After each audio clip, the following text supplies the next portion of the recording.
Your Excellencies, ladies and gentlemen, I am most touched to have been invited by Dr. Joan Close to share some brief reflections at the start of this crucial Habitat 3 meeting. Over the coming week, you will be addressing issues that have been of profound concern to me for more years than I care to recall,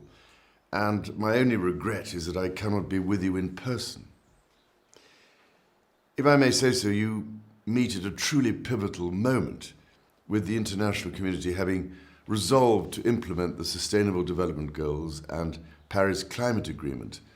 the whole world about to embark on a period of rapid and, if we get it wrong, alarming urbanization on a scale without precedent. Everything, of course, will very much depend on how those urban settlements are actually designed, and also on how effectively they relate to the rural hinterlands and complex economies upon which they ultimately rely. It seems to me that faced with the enormous and frankly frightening challenge presented by a doubling of our urban population in little over 3 decades, we cannot hope to address these issues adequately by continuing with business as usual. We need urgently to break the conventional mold in 3 key areas. First of all, in urban planning, in order to shape mixed-use, mixed-income and inclusive communities. Secondly, in our approach to urban and rural development, in order to allow for a more joined-up and systemic response. And thirdly, in urban policy and governance frameworks, to ensure that urbanization drives sustainable and inclusive development. All 3 of these changes are required in order for urban growth to deliver accessible opportunities for livelihoods, balanced regional development, and the assurance of food, water, and energy security. Now, having sought myself to achieve integration between the natural and built environment priorities through the work of my Foundation for Building Community over the past 25 years, I know just how challenging this can be, but also that it can be done, as can be seen in a whole series of large urban developments master planned by my foundation in the United Kingdom, such as an urban extension of Northampton, incorporating an integrated sustainable urban drainage system, and an extension of Newquay in Cornwall, which includes an edible landscape strategy. We also have excellent and authoritative documents, such as UN Habitat's guidelines on territorial and urban planning, with its compendium of successful and sustainable cities that have stood the test of time and provide us with clear examples to follow. This kind of strategic forward planning for how towns and cities grow in the critical years ahead is essential. Without it, experience shows that they will sprawl uncontrollably, condemning billions of people to existing in dysfunctional, ugly, and disjointed settlements, denied often even basic services and infrastructure. And we will fail, with tragic consequences, to meet the critical targets agreed at the climate talks in Paris or under the wider 2030 agenda.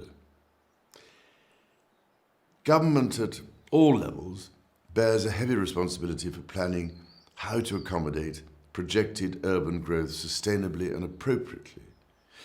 Of course, the context for urbanization varies immensely, but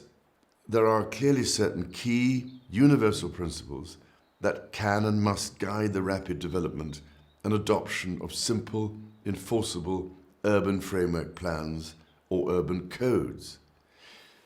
The aim must be to shape urban growth into harmonious, human-scale, walkable neighborhoods that benefit from a clear definition of public space, to protect and improve natural green corridors, and to achieve maximum synergy between urban and rural functions. It is equally important, ladies and gentlemen, for governments to ensure these plans can actually be delivered by adopting clear and supportive policy frameworks that help align policymaking across sectors and jurisdictions and between levels of government. If we cannot adopt this more integrated approach that rediscovers and reclaims the timeless lessons of the past, so arrogantly and rashly discarded a century ago, then we must surely run the real risk of negligence, failing in the duty we have both to present and future generations. For over the next 20 years, in the space of only one generation, we will effectively be irreversibly shaping nearly half of the planet's urban landscape. Ladies and gentlemen, it is my sincere hope that the new urban agenda will help to rebuild the capacity and appropriate skills necessary for nations to determine genuinely sustainable, holistic urban policies and to develop the resources and tools required to implement better planning rapidly. I can only say that having been at the forefront of redeveloping the lost skills of placemaking and human-scale planning, my foundation stands ready to assist in any way it can. So I wish everyone involved in this critical work every possible success in your endeavours, in the fervent hope that you will achieve a strong outcome at this meeting, so that all those millions of people, and indeed all those who come after us on this crowded planet, who might otherwise end up living in badly planned and soulless urban wastelands, will be everlastingly in your debt.